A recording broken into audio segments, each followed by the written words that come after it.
Hey everyone, before we get to today's video, I want to take a quick moment to apologize for something that I said last week that I shouldn't have said. As you know, I put a lot of effort into these videos and I try my best with all of them, but I am human and I make mistakes. And last week I said something that I shouldn't have said. You know, when I was talking about terraforming being the best card in the game, which it is, I referred to it as a debate, and that was wrong of me to say, because a debate implies that both sides have equal viewpoints, that it's a difficult question, and something so obvious, so simple, should not have been considered a debate. When I was making such a compelling and convincing argument that was 16 minutes long, I should have known that a debate was the wrong thing to call it. I was just trying to be courteous to others when I should have in fact acknowledged just how simple a question it was, because there's no other option than terraforming. So if calling it a debate offended you, I really want to apologize because that was wrong, and I will try to do better next time. I'm sorry. Yep, this is what 2 years of pandemic life has done to me. There were a few other suggestions thrown around as the best card, and I wanted to address one of them today, Tenacious Z. Tenacious Z is a great card, and we can all agree on that. But it isn't the best card, and this video will talk about why it isn't as good in a vacuum as some may think. First, I want to acknowledge a few important concessions. I think we could all agree that mall crawling Tenacious Z is one of the best first turn moves. I also want to acknowledge that any card that appears more than once has to factor in its frequency into its value. A multi-appearance card won't have the same individual impact, and it's their collective impact that matters. And I also want to acknowledge that player count matters, because the game plays differently at each player count. But for the rest of this video, it may seem like a baseball arbitration case where you clearly like the player, but awkwardly need to tell them why you have to pay them less, because Tenacious Z isn't as good as everyone thinks it is. Now, the first reason Tenacious Z is not the best card is, in all honesty, not Tenacious Z's fault, as it has nothing to do with the card, but purely mathematics.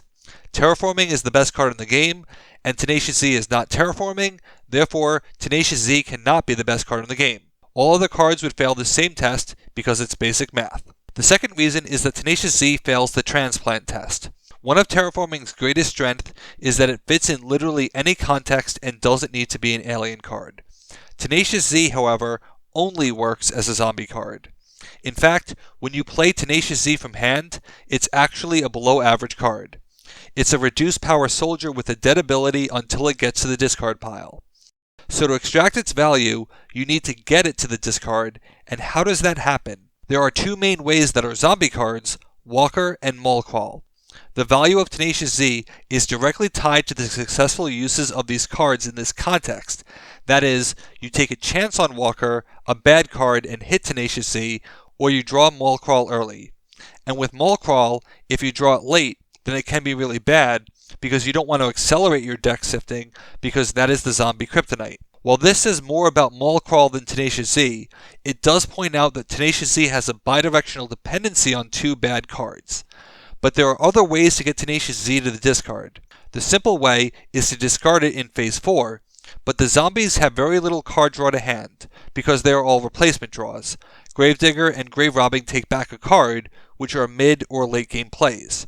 So this route for Tenacious Z isn't as effective, because the zombies aren't naturally drawing fast, so they wouldn't be discarding in Phase 4 unless they were wasting plays.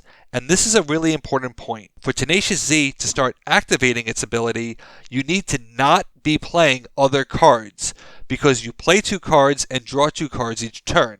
If this pattern held true, Tenacious Z would never enter the discard unless you played it, and like I said, for its from-hand iteration, that's a below-average play. So in the simplest case where you don't play one card and need to discard one card, Tenacious Z acts like a +2 action that you are playing on a future turn.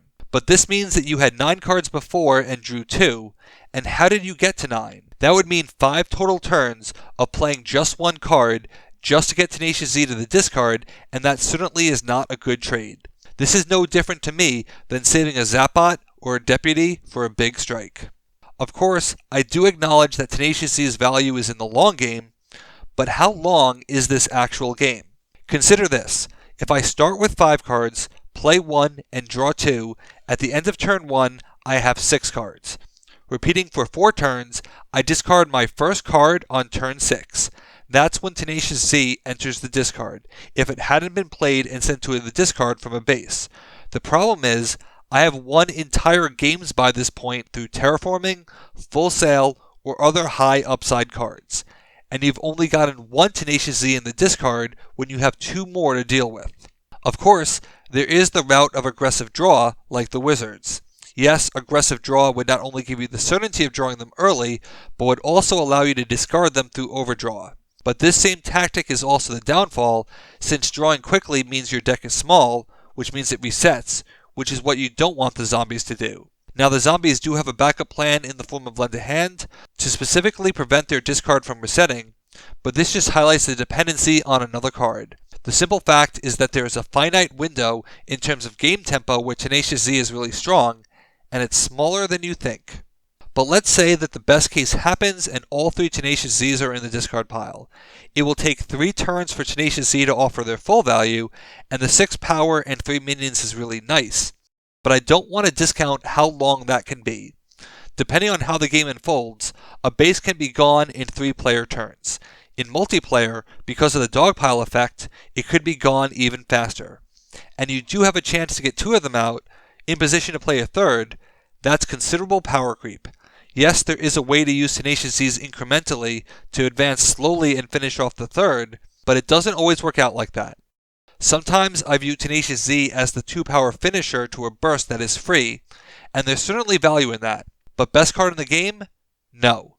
What the Tenacious Z's can do instead is allow you to spread out and ensure presence on every base, because you get a free, low-risk minion play each turn. And that's certainly true, especially in 2-player where the rewards are higher. But I also consider this to be one of the best ways to deal with Tenacious Z. Force them to spread out and strand them.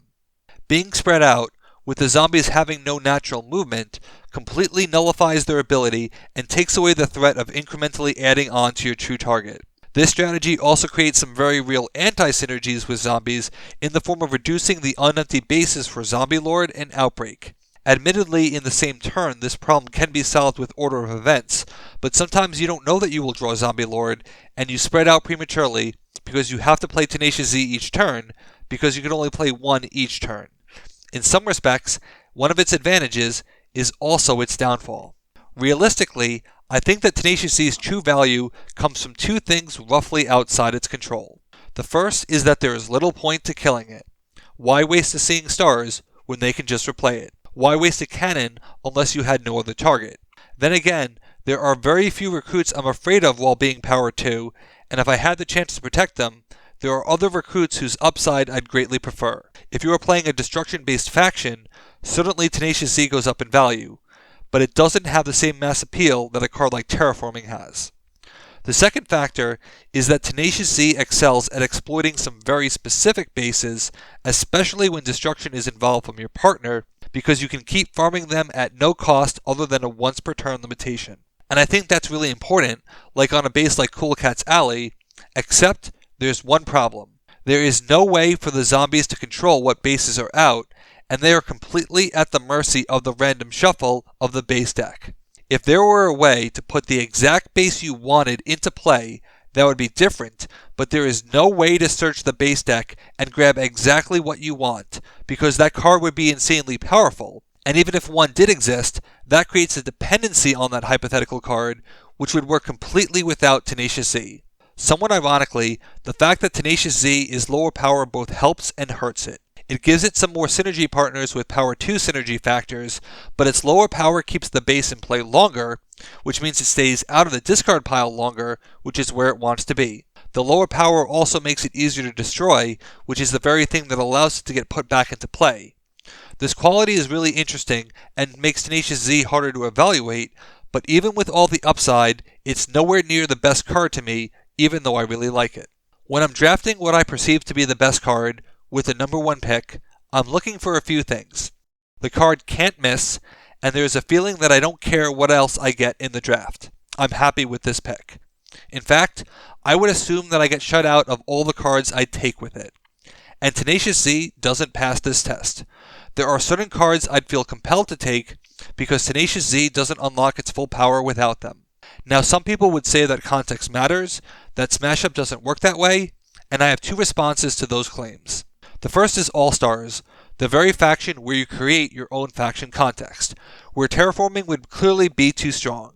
I'm not saying that the All-Star deck contains the 20 best cards because it doesn't, but it clearly shows the danger in revisiting the best cards. The second response is in relation to the idea that a card like Tenacious Z is better because it's in zombies, and zombies are better overall than aliens.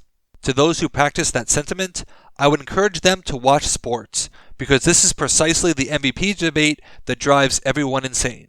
You are either the best player or you aren't, and it's that simple, and it has nothing to do with your team, in this case the faction. Mike Trout has 3 MVPs and 4 runner-ups, and his team has made the playoffs once in his career. In 2016, he won the award with his team in 4th place, and yes, I do think that was a down year by his standards, but he still led the league in walks, runs, on-base percentage, and ops, and did so on a terrible team. Zach Greinke won the Cy Young, and his team lost almost 100 games. In case you haven't figured it out, this baseball deadlock is really getting to me. In smash-up turns, if a faction has a card that gave 5 VP instantly, but the rest of the faction was so bad that the faction on a whole was considered average, would that 5 VP card stop being overpowered? No, it wouldn't. Tenacious Z is a strong card, but doesn't have that overall isolatable wow factor. If you only drew 1 the entire game, I'd just be planning that your final burst is 2 power higher. That's it. I had this whole other point I was going to make that I might save for later, because that's an actual debate. Is an action better than a minion in general? But I think I said enough on this topic for now. Tenacious Z is a great card, but it doesn't have universal appeal. It's a role player within the zombie context, and doesn't work the same when you isolate that context. Nothing else does, like terraforming. But if you are a Tenacious Z fan, I invite you to defend it in the comments, but you won't convince me it's the best card. Still, try your best anyway. Thanks for watching. Be sure to like and subscribe. Let's shut it down.